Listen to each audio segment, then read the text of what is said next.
Baik, bismillahirrahmanirrahim. Assalamualaikum warahmatullahi wabarakatuh. Selamat datang saudara-saudara sekalian di eh, pembelajaran matematika minatan kelas 12. Kali ini kita akan membahas contoh soal 1 dari persamaan garis singgung atau singkatan PGS ya, kurva fungsi trigonometri.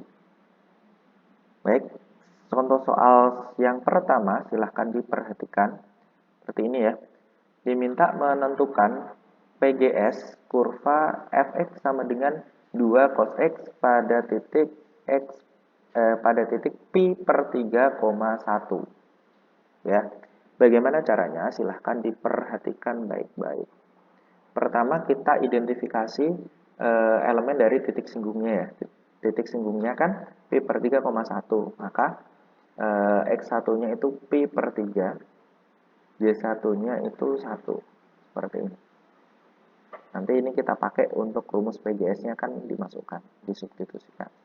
Berikutnya, kita tentukan gradiennya. Ya. Gradiennya yaitu M sama dengan F aksen X. Dalam ini nanti dimasukkan X1-nya ya. Jadi, seperti ini. 2 cos X-nya diturunkan. 2-nya, perhatikan, 2-nya tetap ya, cos-nya diturunkan menjadi min sin. Jadi seperti itu ya, diingat baik-baik. Ini materi di sebelumnya bahwa kalau cos itu diturunkan menjadi min sin. Nah, jadi yang 2-nya tetap seperti itu ya. Kita lanjutkan ke yang berikutnya. Oh ya, karena di sini dia itu F aksen X1, maka di sini kita kasih 1. Nah, seperti ini. Nah, maka min 2 sin X1, X1-nya 60 derajat. Dari mana ini 60 derajat? Dari sini. X1-nya kan tadi ini ya, Pi per 3, ya kan? Pi per 3 berarti kan Pi itu 180 derajat per 3. Maka hasilnya adalah 60 derajat. Seperti itu. Oke, kita lanjutkan ya. Kita tinggal hitung nilai sin 60 itu setengah akar 3, berarti tinggal dikalikan aja. Min 2 kali setengah akar 3. Jadi ini bisa dicoret ya, 2 sama setengahnya bisa dicoret, jadi seperti ini. Nah, maka hasilnya adalah akar 3. Min akar 3, gitu ya. Nah, setelah kita mendapatkan gradiennya min akar 3, maka kita bisa melakukan langkah berikutnya menentukan PGS atau persamaan garis singgungnya. Yaitu ini rumusnya ya. Tapi kalau semisal yang ditanyakan adalah gradiennya saja, maka kita cukup sampai di sini saja mengerjakannya.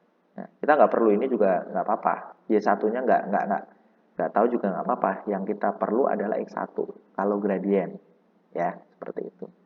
Nah, karena yang ditanyakan adalah PGS, maka kita lanjutkan ke langkah berikutnya. Y min Y1 sama dengan M dalam kurung X min X1. Tinggal kita substitusikan saja.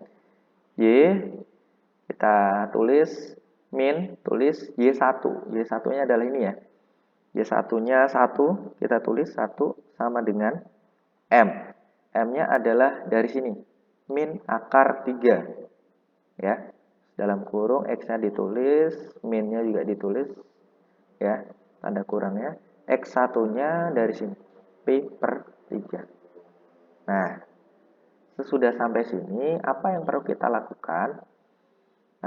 Kita sebenarnya tinggal mindah min 1 ini ke ruas kanan menjadi plus 1 itu tuh sudah selesai nggak apa-apa. Cuman kalau soal pilihan ganda tergantung ya, tergantung pilihannya seperti apa. Nah, maka kita coba ini ya, perkalikan min akar 3 ini ke dalam kurung. Jadi seperti ini. Min satunya, y min satunya tetap min akar 3 kali x berarti min akar 3x, kemudian dikalikan juga ke yang belakang, min kali min berarti menjadi plus akar 3 pi per 3. Seperti itu. Ya. Nah, kemudian kita bisa memindahkan min 1-nya menjadi plus 1 ke ruas lain ya. Min akar 3-nya tetap, min akar 3x tetap. Terus ini, P-nya boleh taruh di belakang sini boleh. Di sampingnya akar 3 seperti ini boleh. Jadi seperti ini boleh, seperti ini juga boleh. Seperti itu. Oke? Nggak sulit ya sebenarnya ya. Yang penting kita kalau pertanyaannya PGS, maka kita harus ingat nih rumusnya ini. Y min Y1 sama dengan M dalam U X min X1. Ini adalah rumus SMP sebenarnya ya. Persamaan garis singgung itu SMP. Nah, seperti itu. Terus kita harus punya X1 sama Y1 kalau PGS. Nih dari sini. Terus kita harus tahu M-nya. Kita ngitung M-nya di sini ya dengan turunan pertama. Nah, Pak, gimana kalau semisalkan soalnya itu X1-nya atau Y1-nya tidak ada?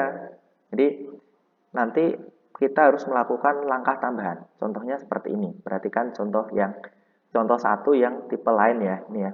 Tentukan persamaan garis singgung kurva fx sama dengan 2 cos x pada apsis x sama dengan p per 3. Jadi apsis itu x ya. Apsis itu nilai x p per 3.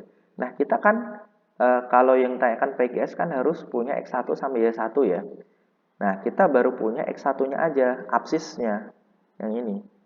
Nah maka kita harus menentukan y1 seperti itu. Nah, kita tentukan dulu Y1. Mana? Caranya seperti itu. X1-nya kan sudah punya P per 3 kan? Nah, maka untuk menentukan Y1 cara seperti ini. Y itu kan sama dengan Fx. Maka kita gunakan yang ini. Fx1 itu sama dengan 2 cos X1. Jadi ini ya, ini tinggal dikasih 1 aja. Nah, seperti itu. Terus kita masukkan nilai dari Pi per 3. Nah, diingat Pi per 3 atau X1 itu cara menghitungnya seperti ini. Pi itu kan 180 derajat, maka X1-nya 60 derajat. Kita masukin aja. Maka Fx1 itu sama aja Y1. Ya, kemudian 2 cos tulis X1-nya 60 derajat. Nah, tinggal kita masukkan ya, cos 60 itu berapa? Cos 60 derajat itu adalah setengah. Jadi 2 tetap, cos 60-nya setengah di sini. 2 kali setengah, tinggal dicoret. Ketemunya 1. Jadi Y1-nya adalah 1.